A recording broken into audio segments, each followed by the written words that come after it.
Hello everyone, कैसे हो आप सभी। आज की इस वीडियो में मैं आप सभी को बताने वाला हूँ वर्तमान भारतीय समाज और प्राथमिक शिक्षा, जो कि हमारा डीएलएड सेकेंड सेमेस्टर का सब्जेक्ट है और इसका पेपर 1 होता है। इसी के बारे में आज चर्चा करेंगे। वीडियो थोड़ा सा लंबा हो जाएगा तो उसके लिए माफ़ी चाहूँगा। आप लोग वीडियो को अगर लास्ट तक देखोगे तो क्या सीख पाओगे, इसके लिए मैं बताऊंगा। ठीक है, क्या क्या सीख पाओगे। आप लोग सीख पाओगे 30 प्रश्न जो कि आपके एग्ज़ाम में आएंगे। ठीक है, जो कि आपकी डीएलएड सेकंड सेमेस्टर के एग्ज़ाम में ज़रूर आएंगे। तो उन प्रश्नों को करने के लिए आप रेडी हो? यस लिख दो कमेंट में अगर आप रेडी हो तो। ठीक है, चलिए स्टार्ट करते हैं। हम लोग सभी बहुविकल्प पे प्रश्नों को करेंगे और अच्छे से करने वाले हैं, एक भी प्रश्न छूटेगा नहीं। 2019 में आपको पता है 2 पेपर हुए थे, उस तरह के हम लोग प्रश्नों को करेंगे। एक एक प्रश्न को अच्छे से करने वाले हैं, तो आप लोग अच्छे से सुनना और अच्छे से याद करना, कॉपी पे लिखते जाना, जिससे आप लोग एक एक प्रश्नों को भूलने ना पाओ। ठीक है, ओके। एक रिक्वेस्ट और है आप सभी से, इस वीडियो को अभी से लाइक कर दें, जिससे आपको बार बार लाइक के लिए ना कहना पड़े मुझे। ठीक है, और चैनल को सब्सक्राइब भी कर लें, बेल आइकन को ऑन कर लें, जिससे आपके पास हर एक वीडियो का नोटिफिकेशन टाइम टू टाइम पहुंचता रहे। ठीक है, प्रश्न नंबर 61 से हम लोग स्टार्ट करते हैं। प्रश्न नंबर 61 है, शिक्षा एक त्रिध्रुवीय प्रक्रिया है। ये प्रश्न है, शिक्षा एक त्रिध्रुवीय प्रक्रिया है, यह कथन किसका है, ये हमें बताना है। तो आइए जानते हैं ये कथन किसका है। तो ये कथन है जॉन डेवी का। ऑप्शन सी आपको याद रखना है। ये प्रश्न रिपीटेड है, आप सभी लोग जानते होंगे अगर आपने पिछली वीडियोस को देखा है तो। और जिन लोगों ने पिछले वीडियोस को नहीं देखा है वो लोग कैसे देखेंगे वीडियोस को, इसके बारे में मैं बता देता हूँ। आप लोग जाएंगे वीडियो के डिस्क्रिप्शन में, वहाँ से आप लोगों को एक लिंक मिलेगा। ठीक है, पेपर 1 करके वर्तमान भारतीय समाज करके।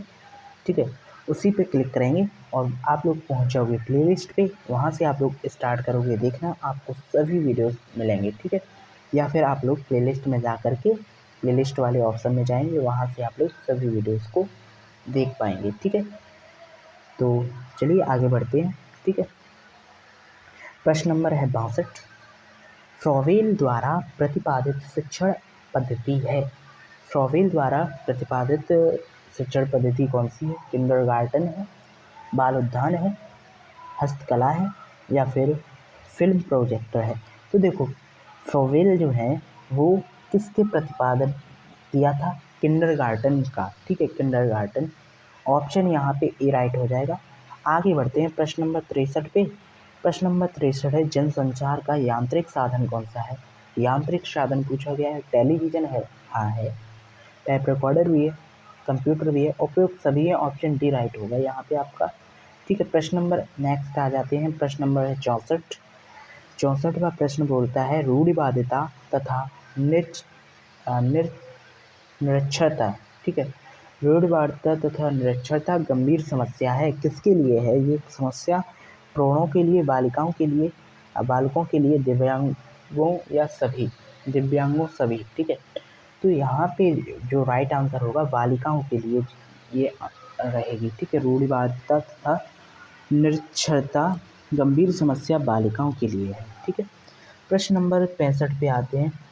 65 है, परोपकार सत्यनिष्ठा क्षमाशीलता उदाहरण है। किसका उदाहरण है? मानव मूल्य का उदाहरण है। आपको अच्छे से याद रखना है इस बात को, मानव मूल्य का उदाहरण है। यहाँ पे आपका राइट आंसर होगा ऑप्शन सी। ठीक है, प्रश्न नंबर 66 यानी 66 पे आते हैं। वैदिक साहित्य में प्रयुक्त शिक्षा का आशय है। शिक्षा का आशय होता है विद्या, ज्ञान, बोध तथा विनय। ठीक है, उपयुक्त सभी। ऑप्शन डी यहाँ पे आपका राइट हो जाएगा। ठीक है, अगला प्रश्न देखते हैं। प्रश्न नंबर है 67। ठीक है, बौद्धकालीन शिक्षा का प्रमुख उद्देश्य था। बौद्धकालीन शिक्षा का प्रमुख उद्देश्य क्या था, ये बात पे चर्चा करनी है। ज्ञान अर्जित करना, मूल विकसित करना, निर्माण की प्राप्ति, या फिर बालिकाओं का शैक्षणिक विकास करना। तो देखो, बौद्धकालीन शिक्षा का प्रमुख उद्देश्य था निर्माण की प्राप्ति। ठीक है, ऑप्शन यहाँ पे आपका सी राइट हो जाएगा। ठीक है, प्रश्न नंबर है 68। शिक्षा में प्रयोजनवाद के जन्मदाता कौन है? ठीक है, शिक्षा में प्रयोजनवाद के जन्मदाता हैं विलियम जेम्स। ऑप्शन यहाँ पे आपका ए राइट होगा, विलियम जेम्स। अगला प्रश्न देखते हैं, 69 नंबर है, सर्वोत्तम शिक्षा वही है जो संपूर्ण दृष्टि से हमारे जीवन का सामंजस्य स्थापित करती है। सर्वोत्तम शिक्षा वही है जो संपूर्ण दृष्टि से हमारे जीवन का सामंजस्य स्थापित करती है। यह कथन किसका है? यह कथन रविन्द्रनाथ टैगोर का है। ऑप्शन बी आपको अच्छे से याद रखना है। ठीक है, प्रश्न नंबर 70 पे आते हैं। ठीक है, गिज्जू भाई बधेका ने बालकों को संज्ञा दी है, बाल देवो भवा, बालक ही भावी नागरिक, बालकों की शिक्षा उत्कृष्ट हो, बालक बालिकाओं में श्रेष्ठ है। तो यहाँ पे गिज्जू भाई बधेका जो हैं उन्होंने बालकों को जो शिक्षा संज्ञा दी है वो है बाल देवो भवा। ऑप्शन ए राइट होगा। ठीक है, यह कथन भी है उनका, गिज्जू भाई बधेका का कथन है बाल देवो भवा। ठीक है, अगला प्रश्न है, प्रश्न नंबर है 71। प्रश्न को पढ़ते हैं।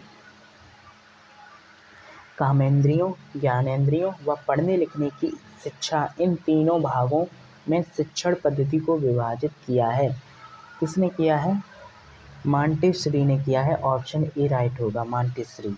कामेंद्रियों, ज्ञानेंद्रियों व पढ़ने लिखने की शिक्षा, इन तीनों भागों में शिक्षण पद्धति को विभाजित किया है, मांटेसरी ने। ऑप्शन ए राइट हो जाएगा। प्रश्न नंबर अगला पढ़ते हैं।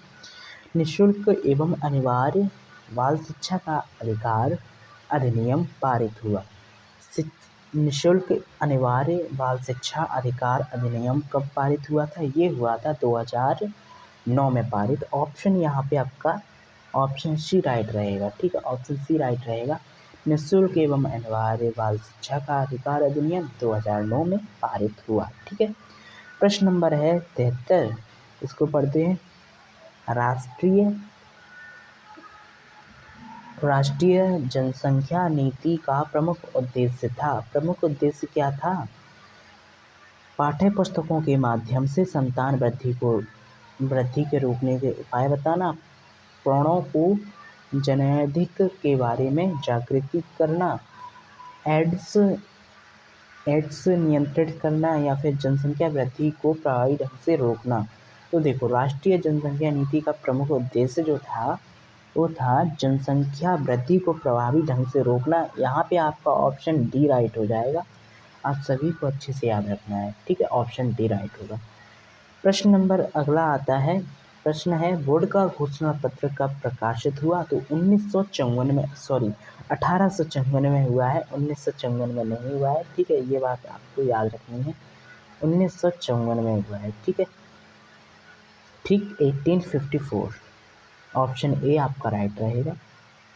ठीक है, प्रश्न नंबर अगला है, पर्यावरण संरक्षण अधिनियम कब लागू हुआ? तो पर्यावरण संरक्षण अधिनियम जो है ऑप्शन सी यहाँ पे राइट है, 1986 में लागू हुआ है। ठीक है, 1986 में पर्यावरण संरक्षण अधिनियम लागू हुआ।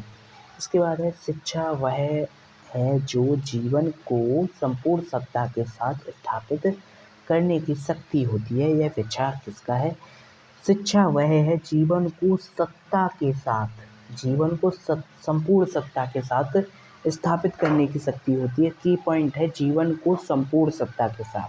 ठीक है, तो ये कथन किसका है? ये कथन है रविन्द्रनाथ टैगोर का। ऑप्शन सी यहाँ पे राइट हो जाएगा। शिक्षा वह है जो जीवन को संपूर्ण सत्ता के साथ स्थापित करने की शक्ति होती है। यह कथन रविन्द्रनाथ टैगोर का है। ऑप्शन यहाँ पे आपका सी राइट है। ठीक है, प्रश्न नंबर अगला है हमारा, प्रश्न नंबर है 77। गिज्जू भाई बधेका जो हैं उनके द्वारा लिखित पुस्तक का नाम बताना है। तो यहाँ पे पुस्तक कौन कौन सी है? ऑप्शन ए है दास कैपिटल, ऑप्शन बी है Discovery of India, option C है My Experiment with Truth, option D है प्राथमिक शाला में भाषा शिक्षा। तो ऑप्शन यहाँ पे डी आपका राइट रहेगा। डी ऑप्शन क्या है? प्राथमिक शाला में भाषा शिक्षा। ऑप्शन डी है, यही हमारा राइट आंसर है। गिज्जू भाई बधेका द्वारा लिखित पुस्तक प्राथमिक शाला में भाषा शिक्षा, ये है। ठीक है, ये पुस्तक गिज्जू भाई बधेका द्वारा लिखित है। नेक्स्ट प्रश्न है, पाठशाला को शिशु को पौधा व शिक्षा को माली किसने कहा है? पाठशाला को बाग, शिशु को पौधा व शिक्षक को माली किसने कहा है, ये बात बतानी है आपको। ठीक है, तो ये कहा है फ्रॉबेल ने। ऑप्शन यहाँ पे आपका ए राइट होगा। ठीक है, फ्रॉबेल ने कहा है पाठशाला को बाग, शिशु को पौधा और शिक्षक को माली।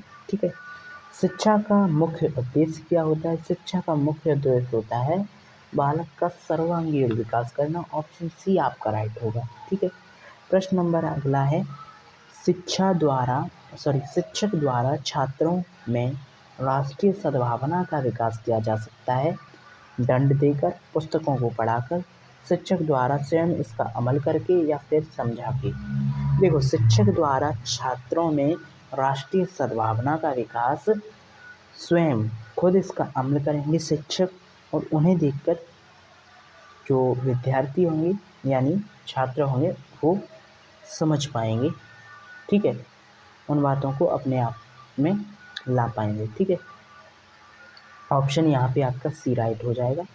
ठीक है, आगे बढ़ते हैं। प्रश्न नंबर है 81, मनुष्य की अंतर्निहित क्रूरता को अभिव्यक्त करना ही शिक्षा है। आपको मैंने की पॉइंट बताया था, अंतर्निहित क्रूरता को अभिव्यक्त करना ही शिक्षा है, इतना मैंने बताया था की पॉइंट। तो ये कथन जो है ऑप्शन बी स्वामी विवेकानंद का है, आप सभी लोग अच्छे से जानते होंगे। नेक्स्ट प्रश्न को जानते हैं, अनिवार्य प्राथमिक शिक्षा का प्रावधान संविधान के किस अनुच्छेद में बताए गए थे? तो अनुच्छेद 45 मैंने अभी आपको बताया था पिछले वीडियो में। ठीक है, तो अनुच्छेद 45 ऑप्शन सी आपका राइट होगा। नेक्स्ट प्रश्न पे आते हैं। प्रश्न नंबर हमारा 83 है।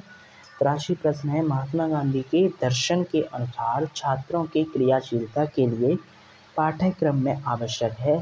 तो महात्मा गांधी के दर्शन के अनुसार छात्रों की जो क्रियाशीलता के लिए पाठ्यक्रम में आवश्यक है वो है हस्तकला विषय। ऑप्शन बी, यानी जो महात्मा गांधी थे उन्होंने सबसे ज़्यादा अगर पढ़ाई पर फोकस किया है तो उन्होंने कहा है राइटिंग अगर किसी इंसान की अच्छी है तो वो ज़्यादा पढ़ा लिखा है। ठीक है, मतलब ऐसा माना है। ठीक है, अगर जिसकी राइटिंग अच्छी नहीं है वो उसकी शिक्षा अधूरी है। ठीक है, ऐसा कहा है। ठीक है, प्रश्न नंबर है 84, शिक्षा में प्रयोजनवादी शिक्षा होती है। प्रयोजनवादी शिक्षा क्या होती है, इसमें हमें आपको बताना है। ठीक है, तो प्रयोजनवादी शिक्षा होती है वो होती है अनुभव केंद्रित। ऑप्शन डी इसका राइट आंसर है इस प्रश्न का। ठीक है, प्रयोजनवादी शिक्षा जो होती है वो अनुभव केंद्रित होती है। ठीक है, अनुभव होता है इससे कुछ। ठीक है, प्रश्न नंबर है 85 प्रश्न है, शिक्षा में निस्यंदन जो है किसने दिया है? शिक्षा में निस्यंदन जो दिया है वो दिया है मैकाले ने। ऑप्शन बी आपका राइट होगा। अगला प्रश्न है यहाँ पे, ऐसी शिक्षा जिसमें किसी निश्चित समय, ठीक है, पाठ्यक्रम विद्यालय की आवश्यकता नहीं होती है। ठीक है, ऐसी शिक्षा जिसमें किसी निश्चित समय और पाठ्यक्रम और विद्यालय की आवश्यकता नहीं होती है वो होती है अनौपचारिक शिक्षा। ऑप्शन आपका सी राइट रहेगा। अगर यहाँ पे नहीं होता तो ऐसी शिक्षा जिसमें विद्यालय पाठ्यक्रम की आवश्यकता हो, निश्चित समय दिया जाए, वो होती है औपचारिक शिक्षा। ठीक है, अगला प्रश्न आता है, प्रश्न नंबर है 87, सीखने के लिए स्वतंत्रता एवं निरंतरता आवश्यक है, यह कथन किसका है? तो सीखने के लिए स्वतंत्रता होनी चाहिए और निरंतरता भी होनी चाहिए, ये कथन है फ्रॉबेल का। ऑप्शन ए आपका राइट है। प्रश्न नंबर अगला आता है, बौद्ध शिक्षा का प्रमुख केंद्र बताना है। बौद्ध शिक्षा का प्रमुख केंद्र था नालंदा। ऑप्शन बी आपका यहाँ पे राइट हो जाएगा। प्रश्न नंबर अगला आता है 89 नंबर, सभी धर्मों के प्रति सहनशील अध्ययन को प्रोत्साहित करने का सुझाव किसने दिया था? तो कोठारी आयोग को जाना जाता है इसके बारे में। कोठारी आयोग जो था उसने सभी धर्मों के प्रति सहनशील अध्ययन को प्रोत्साहित करने का सुझाव दिया। ठीक है, नेक्स्ट प्रश्न है, प्रश्न नंबर है 90, जॉन डीवी द्वारा लिखित पुस्तक नाम बताना है। जॉन डीवी ने कौन सी पुस्तक लिखी है? तो दी रिपब्लिक, दास कैपिटल, सी मार्क, डेमोक्रेसी एंड एजुकेशन, तो यहाँ पे Democracy and Education option D right बताया जा रहा है, ठीक है, ऑप्शन डी राइट है। तो यहाँ तक हमने 90 प्रश्न कंप्लीट किए। अब इसके बाद हमारे जो प्रश्न हैं 2017 के प्रश्न हैं, इन प्रश्नों को हम अगले वीडियो में करेंगे। आज की इस वीडियो में हम लोगों ने 2019 में आए हुए जितने भी प्रश्न थे वो कंप्लीट किए हैं 2 पेपरों के, ठीक है, 15 + 15 यानी कि 30 प्रश्नों को कंप्लीट किया है। आई होप आपको ये वीडियो काफ़ी अच्छे से पसंद आई होगी, आपने हर एक प्रश्न को अच्छे से समझा होगा। अगर कोई भी प्रश्न आपको मिस्टेक लग रही है उस प्रश्न को कमेंट करके ज़रूर बता देना, ठीक है, जिससे उस प्रश्न को हम अगले वीडियो में कंफर्म कर सकें, सही कर सकें, ठीक है। एक बात और, इस चैनल को सब्सक्राइब कर लें, वीडियो को लाइक करना बिल्कुल भी ना भूलें, ताकि आप लोग इस तरह की वीडियोज़ को देख पाएँ। Thank you, goodbye, take care, see you soon. Playlist check कर लेना जिससे आप लोग पिछली वीडियो को देख पाएँ। Okay, see you soon.